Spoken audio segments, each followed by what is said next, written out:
affected by my being in Scientology. He was very cool, you know, but he wasn't into it. He was happy for me. He never gave me any fucking thing about it, you know. But, and I think his wife, you know, I perceived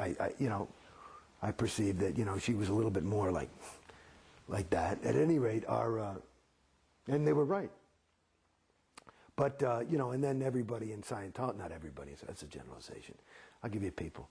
Marty Rathbun, Susan Watson, Dave Pettit, a couple of RTC terminals people said, well, he's a 1-1 SP. Okay? In other words, trying to destroy my relationship with him, and it affected our relationship. 1-1 is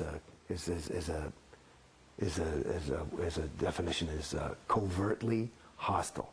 Hey man, I'm your friend. I really am. You fuck. You know, that's covertly hostile. Covertly hospital. And so one of the first things I did, I mean, you know, we'd stay in communication, but the further I got in, like that, and that's a loss, you know, let alone my family. You know, no, but my family, you know, shit, they don't fuck with me or anything, you know, but I've never been closer now that I'm out, you know, because they weren't into it. Everybody was totally respectful of me. Nobody ever said, you know, my mother said one thing once, you know, I just don't think it, you know, allows for the grace of God or something. That was the all, something, you know, because she's a big Christian thing. Of course, I whipped out the whiz book and I gave her the right answer and handled her. You know, but the thing with Dave, this is just the other thing when I was thinking about I was laughing as I got out, when I got out, one of the first people I went to go see was David. And, you know, his whole family was out of town, and I was just moving here, and now we live in the same city. And so I went over to his house, and, you know, we're just walking around. And we talked about it a little bit, just a little bit, you know, because I just said, oh, by the way. And I said, oh, okay. So we started to talk a little bit about, like, you know, OT levels and stuff like that, you know. And, you know, he doesn't watch South Park or whatever the fuck, but, you know, he doesn't know this whole... So, you know, what is that? You know, what is the, you know, what were you into? Why, what is the OT? Or, you know, so I don't know what if he asked the question, but somehow I went and I explained to him, and here I am, you know, just kind of basically it just walked out the door, and it did so much for me. But I started to explain to him the story of Xenu and the loyal officers, and I tell you, fuck me, I mean, I couldn't get a third of the way through the story, and we had our faces on the floor. We were laughing so hard. I mean, you couldn't even talk. You was just because it's retarded. It's insane. What was your reaction, though, when you saw the packet with the info? How did you react? Well, that's the other thing I got to say. I mean, like I had told you earlier, I had been on a spiritual journey long before Scientology. This data is just, it's as different as the word Thetan is different from the word spirit. It's about that different. I mean, the Bible talks about the devil and demons. It's nomenclature. You know, entities is what they talk about in these New Age religions. So all that stuff about Thetans, I mean, it was a little because I was in Scientology heavily, so I was a little bit like this. But I thought, okay, and I remember that was my thought. I said, okay, well, that's obviously, it wasn't that big of a surprise to me. And I just thought, it's like one of those moments, now that I look back and really look at it, there was a moment where I could have woken up there. But you choose not to. And that's part of the reason why Scientology is expensive. You know. Well, if you're paying a lot of money for it, it makes it more valuable. And you give it more... It's like I was just listening to the fucking radio today. There's this guy. He was working at MTV, and they were in New York. This is just on NPR today. This guy, and he was on this art channel on NPR. And he was working at MTV, and they were talking about packaging and marketing and how important it is. And the guy, and he was talking and saying it was important, and that it was, this other guy said, it's not that important. He says, bullshit.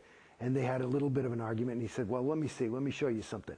And he went, and he was in New York, and he went and he grabbed little garbage, and he put them in little plastic boxes, and he put a little stamp on them and dated them and signed the, you know, and numbered them, and he's selling them for $50 each as art.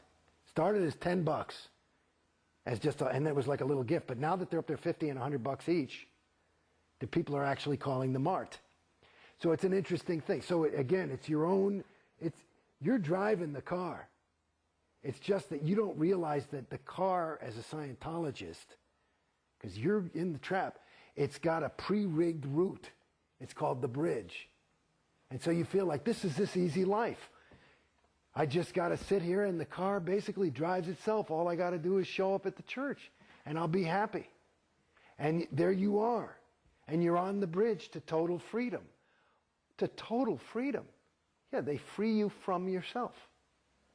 That's one of the brutally ironic things about Scientology when they have a slogan called "Think for Yourself." Yeah. And you find yourself thinking exactly what Scientology wants you to think, it seems. No, but you're doing it yourself. That's why it's pretty good. I mean, it's really insidious. It's quite, it's so bold and bald-faced that, you know, you just would never suspect it.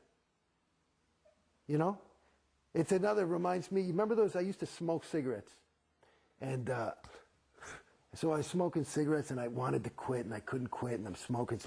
And then these new cigarettes came out from American Spirits. And I say, and they're supposed to be all natural, right? And the fucking thing on it, it said addictive free. And I said, bullshit. So I start smoking and I'm down to like 2 cigarettes a day. And I'm like fucking disseminating the shit out of these things. They're the best cigarettes in the world. And I'm telling everybody, these are addictive free. I'm hardly smoking at all. I say, look, it's addictive free. It says, that's not, it says additive free. I went right back to a pack a day. So it's the same kind of, you know what I'm saying? It's you know, you're playing the game by yourself. It's a mental. Well, I don't think it's fair to say by yourself, because it seems like this entire structure of Scientology has been built to funnel you onto the bridge and keep you on the bridge. Yes, yes, and those people that I suspect, again, I'm not an expert, and this is some of the things. This is one of the things that I can't fully confront yet.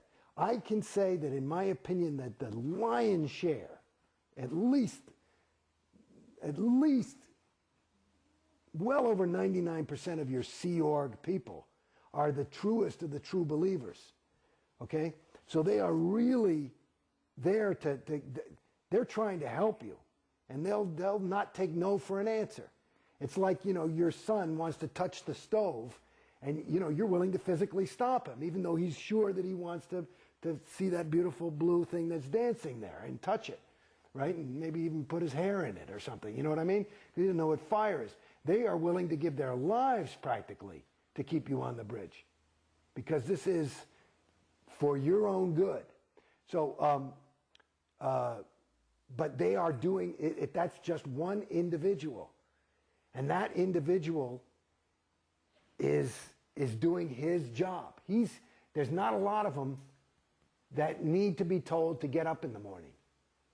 They're on autopilot too, but the whole group is it becomes, you know, this living, breathing thing. And the thing that I haven't quite confronted is I can't quite see what the fuck anybody gets out of it. Like, you know, is COB, does he want $300 million? Is that what it is? Does he want $1 billion? And COB is David Miscavige. I mean, is that it? Is it just his power hard on? You know, or is it just insanity? You know, I mean, I wonder, is LRH, was he just crazy? You know, there are people, maybe he was an SP, you know, whatever. But I don't know. I mean, the jury's out for me. I haven't, like I said, I can't confirm. I don't see what the fucking, like, if I wanted money, I know for me, if I wanted $1 billion or something like that, I couldn't do that. That wouldn't be a way for me.